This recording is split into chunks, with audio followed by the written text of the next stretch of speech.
Bismillahirrahmanirrahim. Assalamualaikum warahmatullahi wabarakatuh. Perkenalkan, nama saya Siti Hasanah, NIM 212231141, kelas C, dosen pengampuh Jumbriyah SPD MPD, Prodi Ilmu Komputer, Fakultas Teknologi Informasi, Universitas 19 November Kolaka, Kampus Buteng 2022. Jadi di sini saya akan menjelaskan peristiwa dalam perkembangan bahasa Indonesia. Yang pertama, tahun 1936, Sultan Takdir Ali Sambana menyusun tata bahasa baru bahasa Indonesia. Tahun 1942 sampai 1945, masa kependudukan Jepang. Jepang melarang bahasa Belanda yang dianggapnya sebagai bahasa musuh. Penguasa Jepang terpaksa menggunakan bahasa Indonesia sebagai bahasa resmi untuk kepentingan penyelenggaraan administrasi pemerintah dan sebagai bahasa pengantar di lembaga pendidikan, sebab bahasa Jepang belum banyak dimengerti oleh bahasa Indonesia. Tanggal 18 Agustus tahun 1945, bahasa Indonesia dinyatakan secara resmi sebagai bahasa negara sesuai dengan bunyi Undang-Undang Dasar 1945 Bab 54 Pasal 36, bahasa negara adalah bahasa Indonesia. Tanggal 19 Maret tahun 1947, melalui SK nomor 264 BHG A47, materi pendidikan pengajar dan kebudayaan Mr. Suewandi meresmikan penggunaan ejaan Republik sebagai pengganti dari ejaan Van Ophuijsen yang sebelumnya berlaku. Tahun 1948, berbentuk sebuah lembaga yang menangani pembinaan bahasa yang nama Balai Bahasa. Lembaga ini pada tahun 1968 diubah menjadi Pusat Pembinaan dan Pengembangan Bahasa yang selanjutnya lebih dikenal dengan sebutan Pusat Bahasa. Tanggal 28 Oktober sampai 2 November 1954 dilaksanakan Kongres Bahasa Indonesia II di Medan. Kongres Bahasa Indonesia II ini adalah perwujudan mengenai tekad bahasa Indonesia untuk tetap terus menyempurnakan bahasa Indonesia yang diangkat menjadi bahasa kebangsaan serta ditetapkan menjadi bahasa negara Indonesia.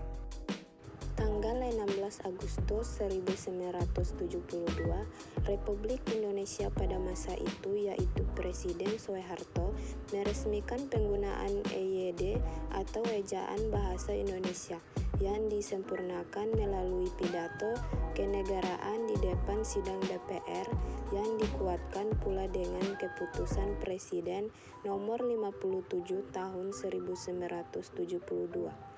Tanggal 31 Agustus 1972, materi pendidikan dan kebudayaan masa itu menetapkan mengenai pedoman umum ejaan bahasa Indonesia yang disempurnakan serta pedoman umum pembentukan istilah resmi diberlakukan di Indonesia. Wawasan Nusantara. Tanggal 28 Oktober sampai 2 November 1978 dilaksanakan Kongres Bahasa Indonesia III di Jakarta. Kongres tersebut untuk memperingati Hari Sumpah Pemuda ke-50. Setelah memperlihatkan kemajuan, perkembangan, dan pertumbuhan bahasa Indonesia, juga telah berusaha untuk menetapkan kedudukan serta fungsi bahasa Indonesia itu sendiri. Tanggal 21 sampai 26 November 1998 dilaksanakan Kongres Bahasa Indonesia IV di Jakarta. Kongres dilaksanakan dalam rangka memperingati Hari Sumpah Pemuda yang ke-55. Dalam keputusannya disebutkan bahwa pembinaan dalam perkembangan bahasa Indonesia harus lebih ditingkatkan agar amanat dan yang tercantum di garis-garis besar haluan negara yang diwajibkan kepada seluruh warga negara Indonesia untuk menggunakan bahasa Indonesia dengan baik dan benar dapat tercapai semaksimal mungkin. Tahun 1998 dilaksanakan Kongres Bahasa Indonesia 5 di Jakarta. Kongres Bahasa Indonesia 5 ini dihadiri oleh sekitar 705 pakar bahasa Indonesia dari seluruh Indonesia serta terdapat peserta dari berbagai negara. Sahabat, kongres tersebut ditandatangani dengan dipersembahkannya karya dari pusat pembinaannya dan perkembangan bahasa kepada para pencinta bahasa Indonesia di Nusantara, yaitu Kamus Besar Bahasa Indonesia serta Tata Bahasa Baku Bahasa Indonesia. Tahun 1993 dilaksanakannya Kongres Bahasa Indonesia 6 di Jakarta. Pesertanya yaitu terdapat 53 peserta tamu dari mancanegara meliputi Amerika Serikat, Rusia, Hong Kong, Italia, Jepang, Korea Selatan, dan Singapura. Kongres ini mengusulkan supaya Pusat Pembinaan dan Perkembangan Bahasa Indonesia untuk lebih ditingkatkan statusnya menjadi Lembaga Bahasa Indonesia dan mengusulkan agar disusun Undang-Undang Bahasa Indonesia.